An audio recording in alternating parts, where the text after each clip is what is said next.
Welcome back to the Hurwitz Lab. I'm here with Dr. Jeffrey Rimmer. Jeff, thanks for joining me today here. Good to be with you. All right. You are working on a clinical research project that focuses on patients with late-stage chronic kidney disease with the goal of improving the quality of care, improving patient satisfaction, lowering the cost. And as a clinical nephrologist, that hits home, and especially in this environment of ever-evolving value-based care. I'm excited to talk to you today about your CKD Navigator program, but give us 2 minutes on your background, and I'm interested in how you got bit by the nephrology bug. All right. Well, I joke in Vermont when I introduce myself to people because I introduce myself as the ancient nephrologist at this time. And it's interesting because I have perspective that many other people don't have, both in terms of the change in nephrology and the change in medicine as well. That the way that we do things. I did my residency at Brown at Rhode Island Hospital at a very, very busy hospital, the old days kind of hospital, and I won't bore you with that. And we saw lots and lots and lots of complicated sort of biochemical problems that patients had: fluid, electrolytes, acid, base. Yeah, it was the heyday of nephrology. Problems. And I was influenced by the group of people from Boston, from Tufts to the greatest degree, and to a lesser degree from the Harvard group. And it really was a time where nephrology was developing, where the knowledge of acid-base abnormalities and electrolytes really was growing. And the research was developing in terms of what mechanisms created homeostasis and with all of those different things. So during your training, were you interested in those, because that's so basic science? Were you involved in some of that stuff, like in the lab at all, or? I was. I mean, I did do some rat research in my fellowship. You know, I did my rat surgery and everything, and wasn't as sophisticated as at the time you were doing it. So, we were doing whole animal experiments. Right. And I basically was looking into acid-base influences on potassium handling. And is that how you connected with Dr. Gennari, because he is such an acid-base guru? I connected with him before that. Actually I interviewed with him in Tufts, and he said, "Hey, I'm going up to Vermont. Would you like to come up to Vermont with me and be a fellow up there?" And so that's how I came to Vermont. Wow, that's amazing. That's amazing. So then you were in Vermont, and you were there. You've been in Vermont. Yes. When did you go to Vermont? When did you start as an attending in Vermont then? I came as a fellow in 1979. I started as a fellow in 1982. Right. And I was there in the late 90s. I went as a resident in 96, and then started my fellowship in 99. And I loved getting to round with you. It was always very intimidating. It was I'm told that. I've never understood why people have sense that they're intimidated by it. I'm not sure. It's just, I think all nephrologists were intimidating. When you're in training and you're learning, it's so overwhelming sometimes, that experience. But we're here to talk about this aspect, which is this new research project that you've been working on. And I want to get research out of there. Yeah. Okay. Because that will get me into trouble. Okay. If we use Yes. the word Okay. research. So not research. So this is a clinical pilot project. Okay. Okay. Yeah. Yes. Okay. We were going to make that clear, and I'm going to erase research from my brain here. But it really comes down to these patients with late-stage chronic kidney disease. And why do we need these programs? What is it about the system, and what's unique about these patients that they need a navigator? I mean, other patients don't have this with other diseases. Well, I'm not sure that's true. I think many patients with advanced, complicated chronic disease, cancer, for example, chronic lung disease, heart failure, all of these are pretty amenable to navigator projects where their management is complex. They have multiple things going on, and often they have a complex system of care that they have to get through in order to get the various aspects of care that they require. Do you think that brings up an interesting point, because then if you have a patient who's, for instance, got severe kidney failure heading towards dialysis, and they have a renal navigator or CKD navigator, but that's in the setting of an ejection fraction of 30% and bad heart failure and recurrent admissions, which navigator gets priority? I mean, that's an interesting question. Or should there be Well, one of my thoughts about navigators in general is maybe there should be a generic navigator, and then different content experts can interact with the navigator and help the navigator decide what pathways are most important at any moment in time. I think most navigator programs right now do limit themselves to people who have predominantly one problem, even though all those people, that all the people with chronic kidney disease have 5 other problems. Right, at exactly. The point they're approaching dialysis. Yeah, So. and I mean, I think these patients are kidney patients, but even with mild and moderate kidney disease, and it always reminds me of that New England Journal study from 2001 with Chertow, where he shows the mortality even with mild and moderate kidney disease and how it goes up so significantly that even in stage 3B, these patients are very high risk for cardiovascular disease. It's like these patients are, by prediction, the highest risk patients for other things to happen: heart failure, admissions, cardiovascular events. Absolutely. Certainly vascular events, they're very, very high risk for other vascular events. And, in fact, if a chronic kidney disease patient is going to die, they're much more likely to die of one of those things than to go on to end-stage kidney disease and die of kidney failure. So it's sort of like the patient complexities make them high need for a navigator, and then there are so many transitions of care, both chronic and acute, that these patients go through that the system, standardly doesn't kind of manage and help them through these. And again, that is basically a system problem at this point, not just chronic kidney disease. People with complex chronic illness, basically if they don't have somebody in their family who understands what's going on and can help them, the most common navigator we had in the past was a son or daughter who would learn about the disease and take the family member through the process and help us. You brought up an interesting point about when you trained in your residency and fellowship and times were different.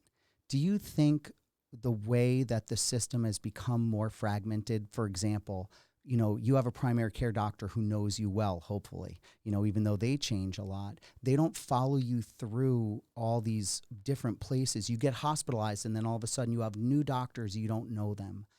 You have new specialists. You see a cardiologist here, but now you're seeing an interventional. We've all gotten so compartmentalized. Do you think that's different now than it was then, and that plays a role? Maybe, although I'm trying to not get into trouble. No, here, don't. But, right. No one's going to be watching this. It's just my mom, Jeff. So the only person who's going to see this is my mother, so you don't have to worry. Going back to the past, but it's where I say I have context that I've been through this for a very long time. So when I started out in dialysis, it was at the very end of the era where you didn't dialyze unless you had only renal failure as a problem. Right. If you were a diabetic, you didn't get dialysis. If you were a heart failure patient, you didn't get dialysis. You got it if you were going to get better from your kidney failure. I mean, was it mostly for acute kidney injury, or so it wasn't like long-term? No, there was long-term. There was. And so I started, almost 1980 in Vermont. The dialysis and transplant program started in about 1970 in Vermont. Right. So about 10 years before me. And 1972 was the point where the selection committees, all the things that you've heard about from the past, disappeared and that dialysis was really, really rationed. But for at least the decade between 1970 and 1980, the judgmental approach to people with chronic kidney disease continued, and you tended to not get dialysis if you weren't going to be relatively healthy on dialysis. In most cases, the goal was for you to have a kidney transplant. When I came to Vermont, in-center dialysis had essentially just started a couple of years before that, and almost all dialysis was home dialysis, whether that was your destination, to put it in today's terms. But in most cases, you went on home dialysis to wait for a kidney transplant. Wow. So it was a bridge more to a transplant than it was a long-term. Much more a bridge for a transplant. And then in the 1980s, both the ethical issue of, gee, should we be denying dialysis to people who are sick and are going to be complicated to deal with on dialysis, plus the fact people found that if they had big dialysis units, they could make a lot of money. And so dialysis really, really took off at that point. Yeah. So it's that point you started having really complex people on dialysis. On dialysis, living on it for long periods. And it was in like 1969 when Nixon signed that bill that Medicare would pay for anybody who ended up on dialysis. It was 1972 when things really changed. Right. So that's amazing. When. But now there have been more recent changes, and looking at, because I guess, when I read through the executive order from 2019, the Advancing American Kidney Health Order, it was, you read that opening paragraph and it's not very pretty. We have a high mortality, we have a high cost, and things aren't going well. And how do we improve that? So that brings me to, what were the driving forces to creating a Navigator program? What led you to get this started? And I think the driving force was, as you hinted at the beginning of my wandering off into history. I love the history, and we have to get that while we can get it. I want the history. Don't hold that back. So, it's the feeling that this group of complex patients were just not being managed as well as they should be, as they were coming to the point, not necessarily where they needed to be on dialysis, but the point that's really important is you have to make a decision. What do you want to do when you have end-stage kidney disease, when you have kidney disease of a severity that you can't survive? And so your choice is to be supported as best you can with medical interventions and not accept any renal replacement therapy, or to accept renal replacement therapy, which basically is a transplant if you can possibly get one. I mean, I'm sure all of us believe that that is the optimal therapy for end-stage kidney disease, if any way possible to get a transplant. And then dialysis, and everybody's familiar with in-center dialysis, and the choices for home dialysis are peritoneal dialysis and hemodialysis at home. And many people arrived at dialysis with very little warning that they were going to be on dialysis. They get started and get comfortable in in-center hemodialysis, and many of these other options, they just don't even want to think about them at that point in time.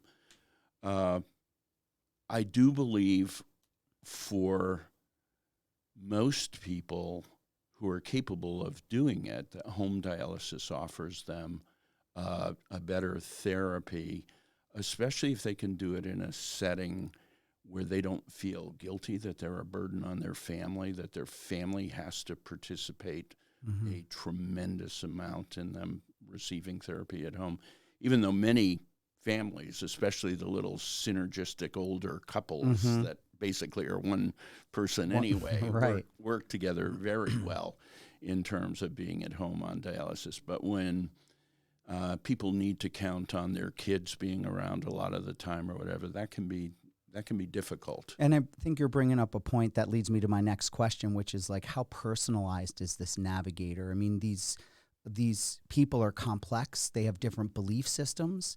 From a diversity standpoint, they come from a diverse set of backgrounds. From a health standpoint, they have diverse set of care needs. And, you know, how do you intake a person into this program and figure out, help them decide, you know, Well, again, hopefully what appropriate choice would be for them? The pilot part of the program was designed so that it would be a significant period of time before the patient would need to be starting some form of renal replacement therapy or moving on to hospice if they're not going to do that. And so the way the program works at this point, real quickly, you're assigned a navigator in the beginning. And we have 3 navigators. One of them's a nurse, one of them's a dietitian, one of them is a social worker. And you are assigned one of those people as a primary navigator, and that person sticks with you until you reach an endpoint. And an endpoint is death, transplantation, or starting on dialysis. So they have that one person who is committed to helping them. And that's why I like the term navigator rather than a care manager, that these people are committed to the patient. That person. They talk with them a lot. We work as a team, and so we have a social worker who can deal with complex psychosocial problems. We have a dietitian. It's amazing the demands on the dietitian. If people can talk with a dietitian, they really, really, really like having access to I had a part-time nutritionist here, dietitian at the practice for a while, working 2 days a week, and she took a full-time job in Vermont, but she just reached out to try to come back. So I am hoping, but that is a big part of it. Yeah, no question. So at any rate, these patients get very personalized care. And I'm getting a little worried. We're now, getting 2.25, approaching 2.5 years of doing this. And I'm beginning to notice that the navigators are so committed to the people that they follow that some of the things that happen to the patients, it's difficult because we have a lot of events in our patient population. Yeah, I mean, that is for sure. Yeah. So first, just stepping back for 1 second, how does a person get into the Navigator program?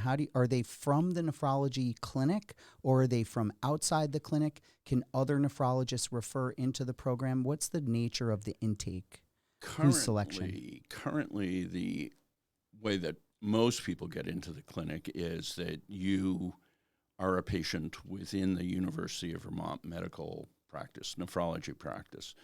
And basically what we do is we screen the lab data on everybody that was seen in clinic the month prior, and you're eligible to be in the program if you have chronic kidney disease and your eGFR is 20 or less.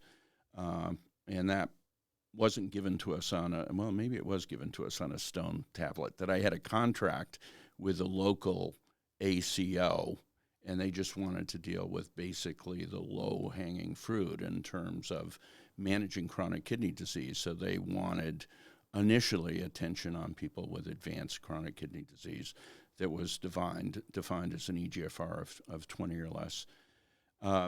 So if you're in that category, and we used to ask the nephrologist whether or not we could get the patient to participate, but that just was a roadblock to getting patients into the program.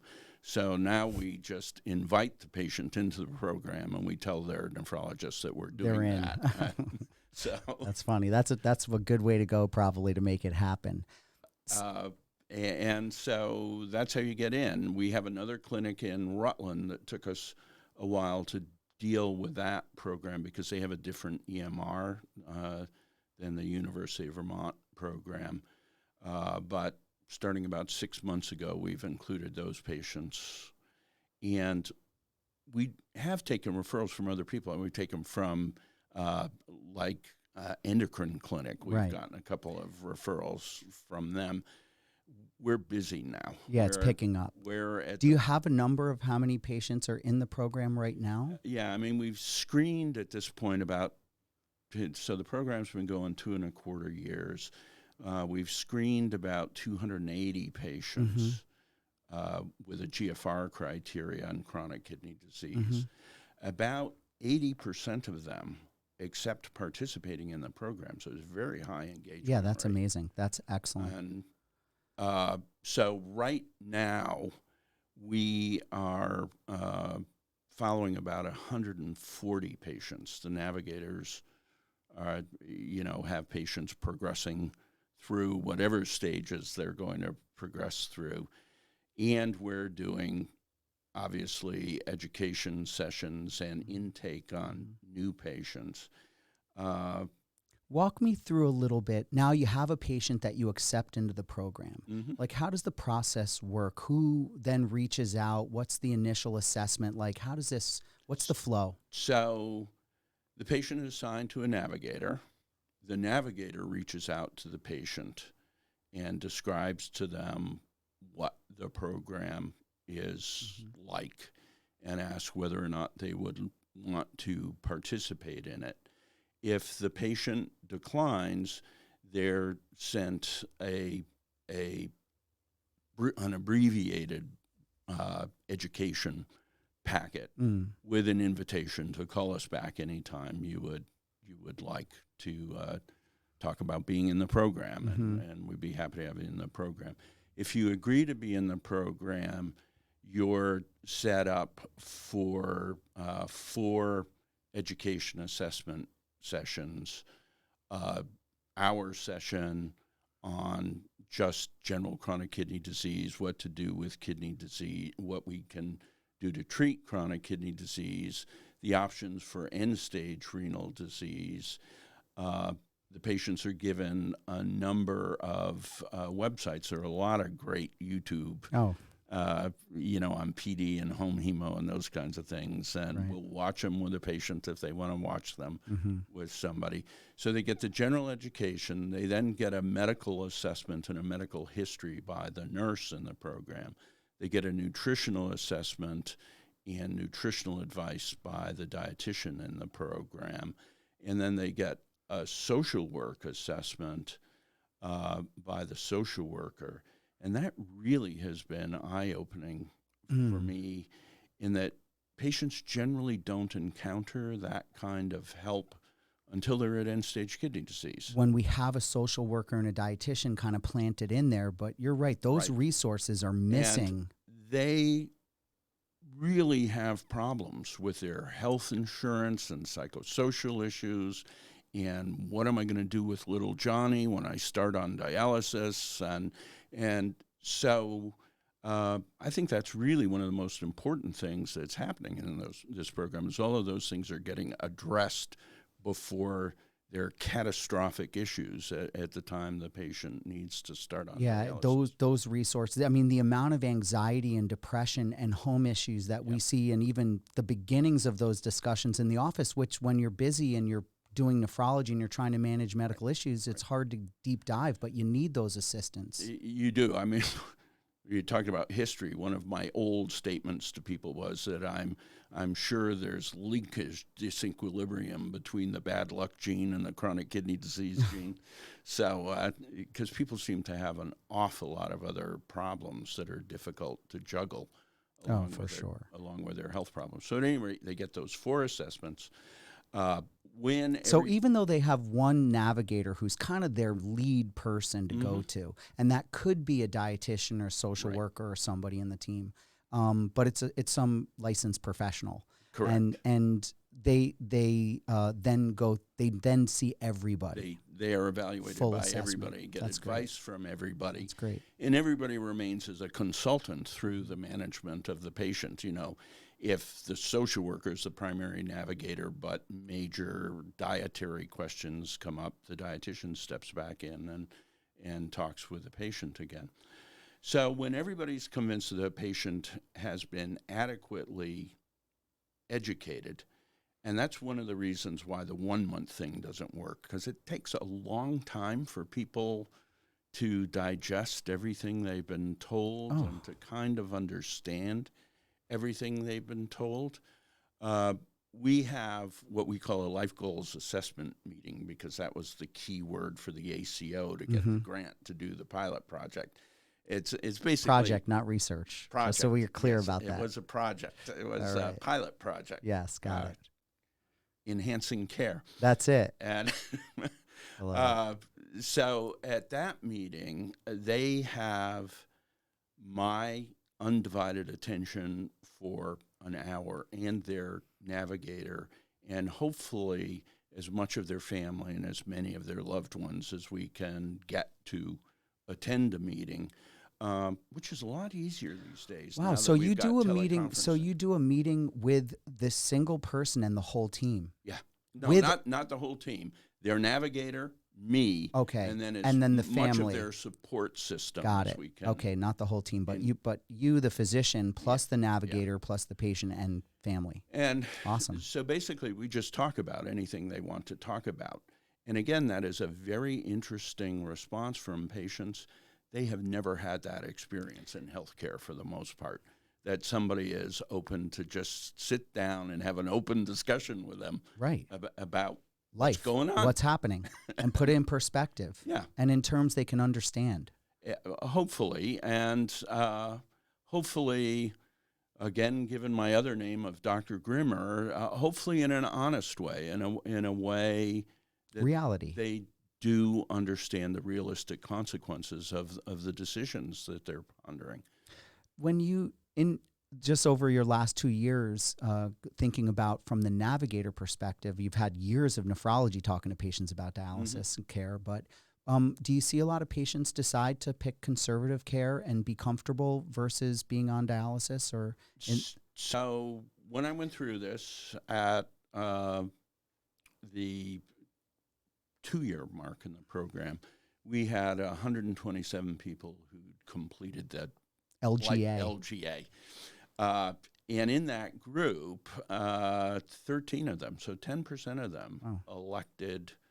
Do you think that jibes in thinking about your experience as a nephrologist? 10% of people deciding to choose? That's probably a larger fraction going on dialysis, because in the old model, it seems to me that people often just ended up on dialysis without any consideration of the consequences of being on dialysis, or whether or not the person wanted to be on dialysis. Right. And so I think that is a higher number not starting. Mm-hmm. The difficulty is there are no past numbers that I can go back to other than my personal experience. Yeah, and that's why I was just I've got a lot of personal experience. Yes, no, that's for sure. So I think it's a higher number. It seems high to me, and just in my shorter experience here, which is now longer, 20 years, but I do see, do you ever see people who've decided to be conservative switch within the Navigator program? Yeah, everybody. So again, at the time where I went through the numbers, 44 people had, I'm trying to look for what the number was. 44 people had reached an endpoint. And in that group, 10 were conservative care choices. 8 of those people went to hospice and 2 went on in-center hemodialysis. Interesting. So again, you signed in blood that you're not, we're talking with them all the time about what they really want to do. And people early in the course of chronic kidney disease who really have no symptoms, and to me, I mean, many patients at GFRs of 17, 18, 16 have feel fine. No real symptoms, and they don't want to give up that sort of lifestyle. And they say maybe with too much ease. I don't ever want to dialyze. I definitely have experienced that as well. And so all of those people, where we really don't believe that that's going to be the decision they want to stick with, we continue to kind of push them to think about that Education. decision. And yes. Yeah. And a dialogue. And I think that's the biggest thing. And that's one of the things I leave our patients with is that we're talking. You're not saying something that's some binary decision. This is a dialogue, and it continues as you move forward, and we'll figure out. And we really are talking because we lost track of how people move through the program. Right. But we got them to the LGA. They made a choice in the LGA. And then following that, at least initially, I was concerned that our patients with advanced chronic kidney disease weren't having frequent enough biochemical follow-up. So at least initially, we follow that group of people every 6 weeks. And that can turn out to be too frequent. And yeah, I mean, it's generally in standard for us, we think of stage 4 as being people, or especially if they're in that 20 range or less. If they're in that range, they're usually 15 to 20. We're doing them every 3 months. Mm-hmm. But 15 or less, not on dialysis, they're monthly for us, every 4 weeks.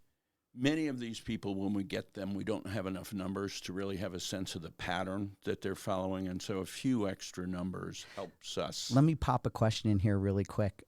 Hep B vaccinations. Are you doing those in these patients in the Navigator program as part of that pre-dialysis, because there's some evidence that they do better in terms of their response? Clinic is supposed to be doing that, so we ought to be. It's good that you said that, because as you say that, I don't think we're checking because on it. We do here at the office in our stage 4 patients, as they get referred for a fistula, we then work on like some of their vaccinations, like shingles and BSAG. Right, and I guess I'm actually a very strong believer that, once you're in stage, you're pretty immunosuppressed. That is so for sure. If you can get vaccinated before that. Right.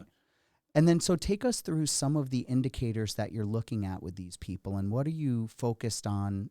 Obviously this leads to what are the things that you're measuring to see if the Navigator is working, but what is it that you're working to do? You're educating them on their choice of renal replacement therapy, home PD, home hemo, or in-center, or conservative management, no therapy, or transplant. Mm-hmm. So once you go through those and a person makes a selection, then how does it work? Do you look at you said you're doing labs. Do you guys act on their labs, like if they're hyperkalemic or acidotic, or is that by clinic? Good, you're picking up on a difficult point. We don't manage those people. Mm-hmm. That what we do is we note the issues, and the navigators work to get providers to act on those numbers. Yeah. And again, there's some risk there, because everybody views the navigators as helpful, but they also can be viewed as generating more work. And I think we see that with the insurance companies when they say, hey, Mrs. So-and-so is on too many meds and on this and that. And I'm like, okay, noted. And it becomes this paper pollen and alarm fatigue that you get from these things sometimes. Absolutely. And so in an entirely different discussion, I think we're going to have it some other time, we have no time limit today. You can talk about whatever you want. So one of my big biases about things in experience is I came from the day of paper medical records. Right. It was so wonderful when we initially had EMRs, and all the data was accumulated in one place, and you could get it all the time. And often there were fun ways of massaging it and looking at it graphically easily, and all the things that most nephrologists like to do with numbers. But all of a sudden, there were many more things that needed to be measured. There were many more people interacting with a patient. So there was a huge increase in the inflow of information, with no change in the cognitive capacity of the system to deal with that information. Mm-hmm. And so, I mean, that's a real problem that I see at clinic, is people just can't deal with the amount of data that's coming in. perfect segue, but I want to hear what you were just about to say. No, I was just going to say, I think you really need to be committed that if you're going to get into some of the other things that are really interesting in early as well as late chronic kidney disease, and that is machine management of data and prognostic analytics, you also have to equally get into decision support and management algorithms so that anytime you're increasing the amount of data that needs to be managed, you're creating a system that helps manage that data and you're not just dumping it on somebody. So. Right. I mean, you bring up an interesting point, because it was even after my training, because you talk about paper records. In my fellowship, we were using paper records, but and we need a plug here, because Dr. Rimmer brought EMR to our dialysis units with CyberRen back in the day. And I remember talk about transitions of care. We would have like Friday rounds where the inpatient nephrology team would video conference with the outpatient clinics to update them on admitted patients and to make sure that there was a smooth transition. If people went from inpatient back to outpatient, they knew the access, they knew what was going on. And it was really, you always have had these thoughts. So I think I wanted to throw that plug in there because it's interesting. And it's a deep memory I have of sitting in one of those back rooms on Baird 4 and doing that.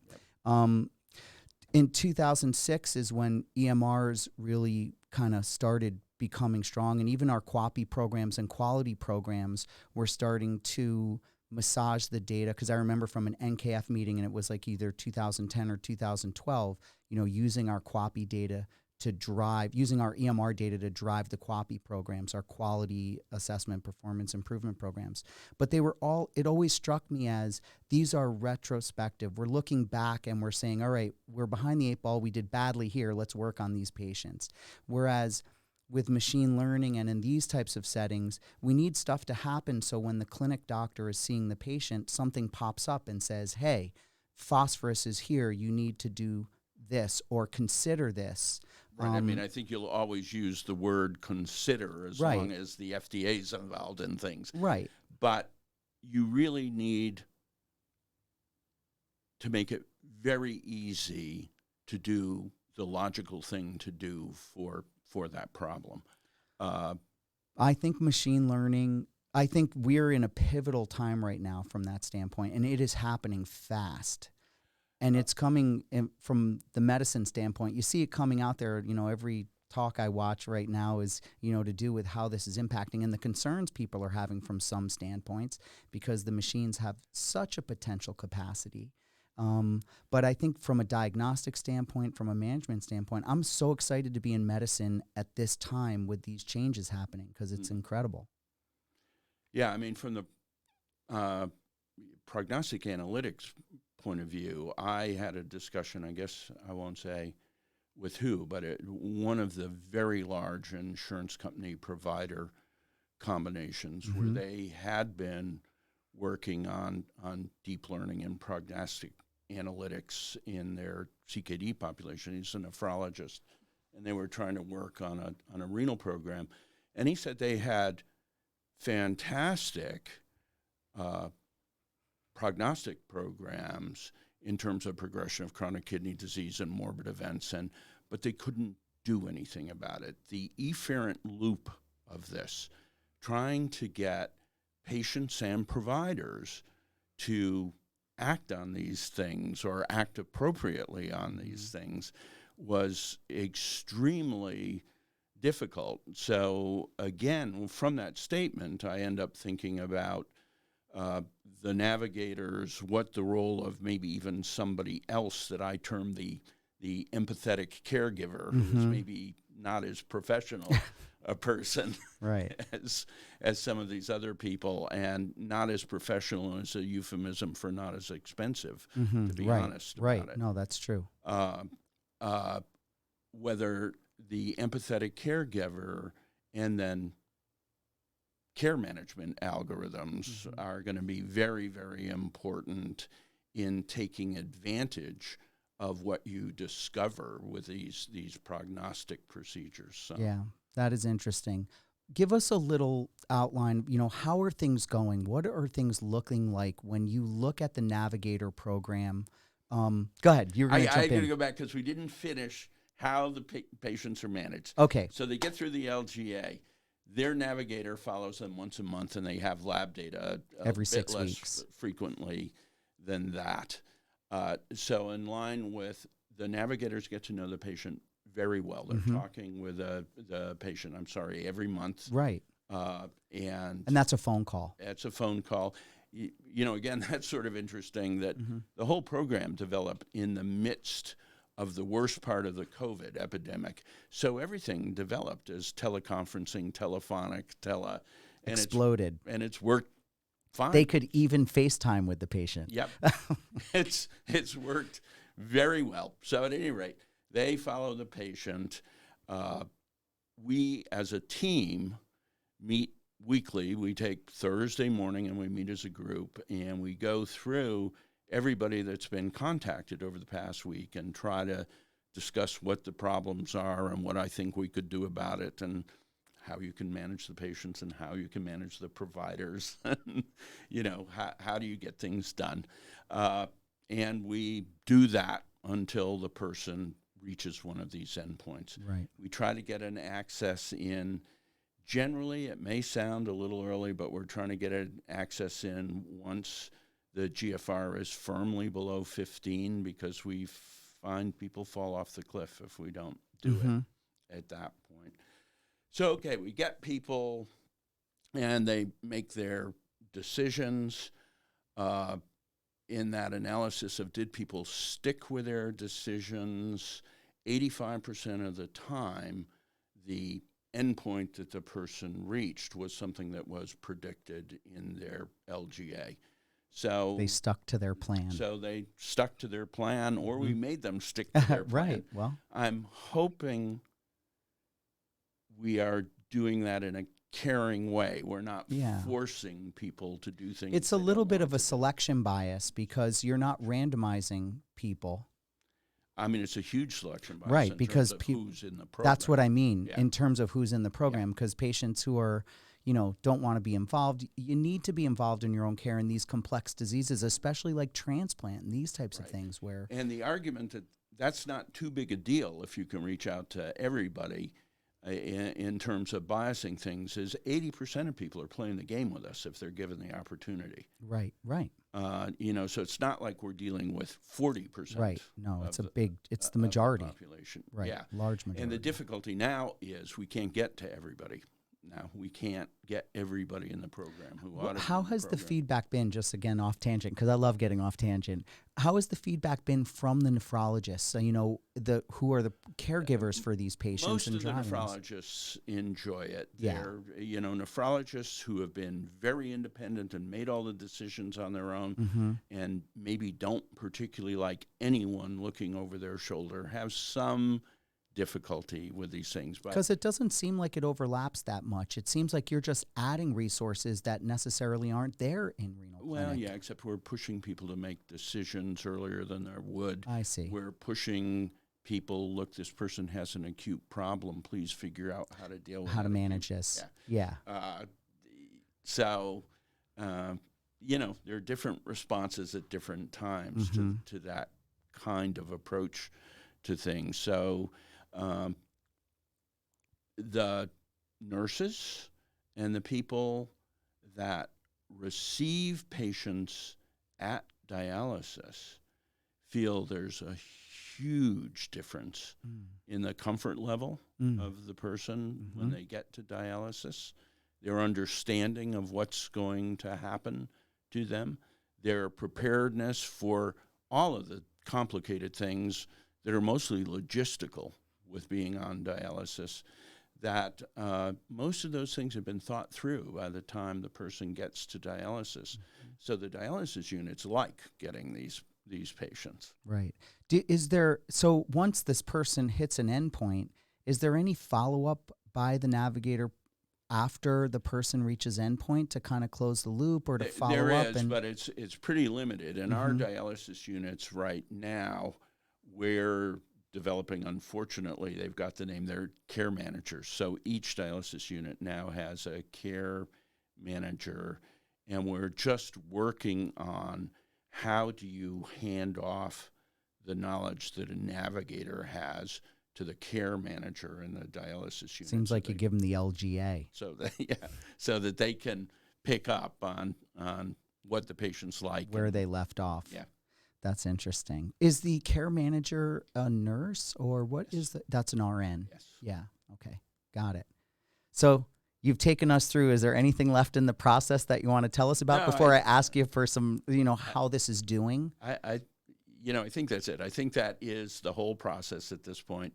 The other thing in the process is we push harder for transplant, that our local transplant unit had pretty strict exclusion criteria for transplant. Yeah. In terms of weight and in terms of age. So we push to get other people, other transplant units involved, that we don't just stop with the local unit declining them. We try to find a unit that will accept them. And I think because of that, the local unit just dropped their age restriction. And their BMI restriction. Yes. Yeah. So, we had a meeting with them recently as well, and that was important because we would refer people. And transplant is so unique and individual amongst the centers. They have different reasons for things, but... So we would work on that. And the only quirky thing that you may want to know is that actually we developed a relationship with the MGH, who are willing to do complicated patients. And so if you got anyone in the back of your mind, they're actually willing to transplant people with malignancies. They'll transplant people with CLL, low-grade B-cell lymphomas, and myeloma. We've seen that. So Buffalo actually has a new some new very aggressive transplant docs who are doing, their delayed graft function is a little higher, but that's acceptable. You don't need everyone to be. You need to do more kidneys. That's how this is going to happen. We have to lower the bar. Right, and I mean, my personal point of view is if xenografting or printing or culture ever works regenerative medicine and kidneys are not the limiting factor in transplant, everybody who is not in hospice is going to get offered a kidney transplant, because that is going to happen.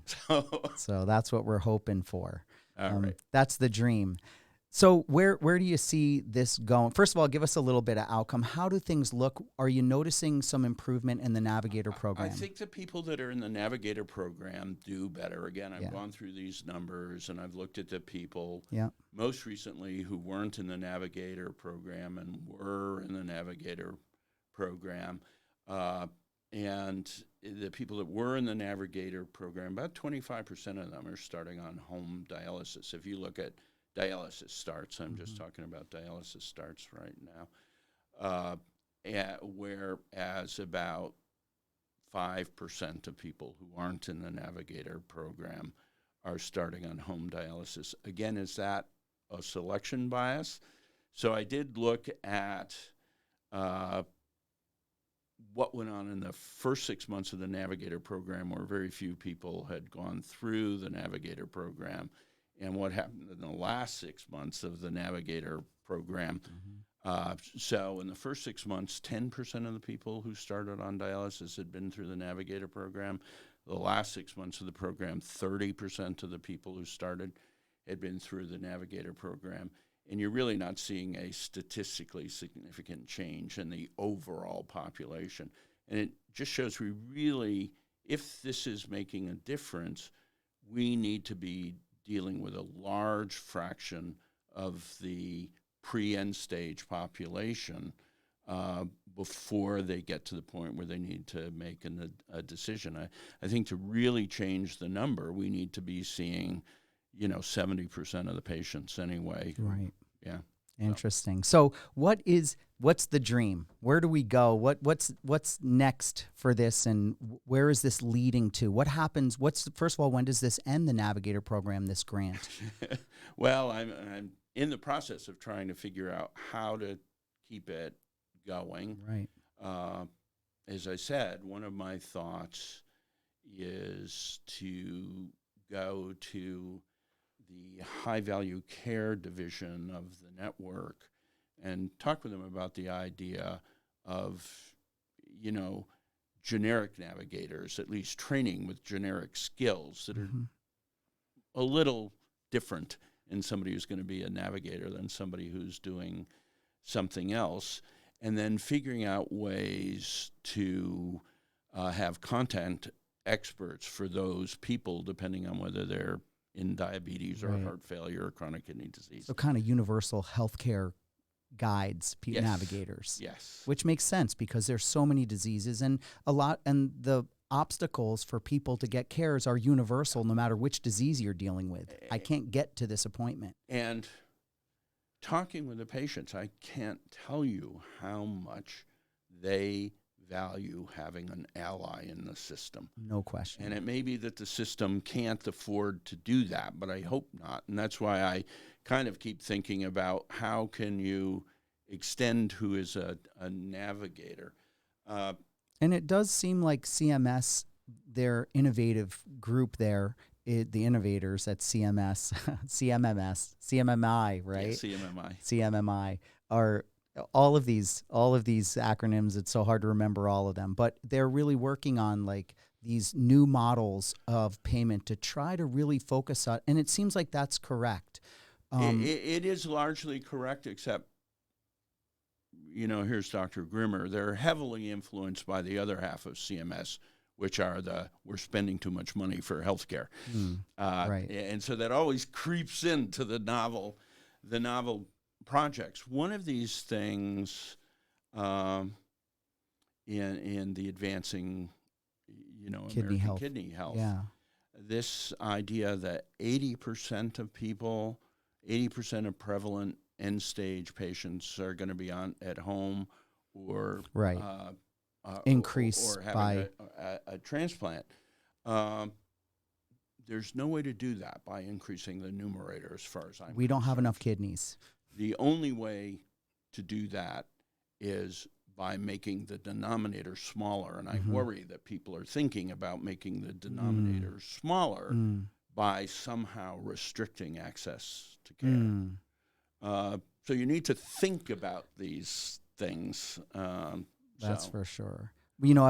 As I've investigated for my own practice here, some of the options for value-based care to just add some of these resources that you talk about, social work, dietitian, just the basics. And, half of the stuff, I missed my fistula appointment because I couldn't get a ride to the doctor that day. I mean, simple things that are difficult. These programs, it seems like they're working hard to make this available to all of CKD care. Like they are working towards that. Do you get that sense that the system is working to change the payment model? They are, but slowly. Again, I would be much happier if the payment system were more really big payment benefits for doing the right thing and not huge payment penalties for people that aren't doing well, for providers that aren't doing well. Yeah. Because you just make it more difficult for those kinds of practices to be viable, to continue on. Yeah. Do you know the ETC model? We're participating in the ETC model. Yeah, tell us just a tiny bit about that. So I know that's an earlier sort of ACO version. No. The ETC model is it's part of the Advancing Chronic Kidney Disease and American Kidney Disease Health. And basically what it is it's a reward system for both dialysis units and dialysis providers to have a higher proportion of their patients either transplanted or on home dialysis. So exactly the goal. Right. But that one is mandatory, and it is in selected units. We are involved in that in a couple of our units. Okay. Yes. So yes, and that is but no CKD in that one, just ESRD. And the other thing that you were talking about, that's the CKD part, the KCC ones. Yeah, the CKCC. Yeah. Right. Are working towards managing the chronic kidney disease population, with the nephrologist usually being identified as the quarterback for the team, which is difficult because the team is all of the healthcare providers that are involved in that patient. So Correct.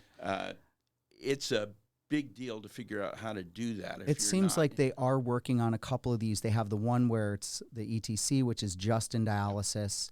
They have two models, the CKCC one, which extends from CKD4, kind of like Navigator, but then does go into dialysis as well. And then there's this other one. I call it KFC, but it's which is the earlier. Yeah, and that one is just clinical nephrology. Yeah. That one's just CKD, no dialysis. Right. But we were too small. As I looked at each thing, it was like I couldn't be involved in anything. Well, I'm going to keep working on trying to get you involved in the network, so it's a big enough group that maybe you could help us. Right. Well, that is something I'm interested in. Deal with these kinds of things. But at any rate, back to the ETC. I mean, the carrot is nearly a 10% increase in your payment rate. Right. And that's both for all the patients in the dialysis unit and all the dialysis patients that the provider is managing. So it's a huge increase if you can achieve very, very high scores. But the risk is almost equal on the downside. And if you imagine what a 9% reduction in the payment could sink rate the ship. would do. Yeah. Right. Yeah. So it's a challenge. So I do think that it, in my mind, focusing, and we all try to take good care of dialysis patients, but by the time you're on dialysis, in most cases, but not all cases, because there's a lot of health people waiting for that transplant, and they're going to do amazingly well for a long time. But that population, if you can focus that attention, it seems like these CKD4 Navigator programs to really focus attention to get preemptive transplants, to get these people healthy. So when they end up on dialysis, they're healthy both physically and mentally as they get on dialysis, which you described. They have less anxiety. They feel like they have a teammate there helping them transition. It seems like those are really the big goals. And it'll be interesting to see if it improves hard outcomes in these patients. But the soft outcomes, they probably influence quality of life at any rate, which really is the bottom line most of the time. I think they do make a difference there. The kidney transplant thing is just so difficult. The only way we can influence it is we spend a lot of time with people exploring whether they have a living donor available to them and the ways that they can try to find a living donor. Kidney. But of the group that we've been through, the 127 people, I guess, that we've been through in terms of everything, who've gone off to both supportive care and transplant, we did 3 preemptive transplants in that group of 121. Right. It's really difficult. Really difficult, yeah. You have any other big points you want to describe to us about the Navigator program, or do you feel like we hit the key highlights? Hit everything I think we did. Well, I'm so happy because that was awesome, and I want to thank you so much for coming over to describe this to us and to educate us about what's happening. And I've appreciated my training with you over the years, and anything I can do in the future to be involved, I'm always interested, especially as it pertains to the use of computers and machine learning and how this is going to change care, which I think is going to be pivotal. And I think so as well. I don't think that my beliefs come from as informed a point of view as yours. So I very much am planning to try to use you to figure out how we can move in the direction of leveraging other sources of cognitive management of our patients. And we will leave it on that. That was fantastic. Jeff, have a great day. Thanks so much, and thanks for joining us today.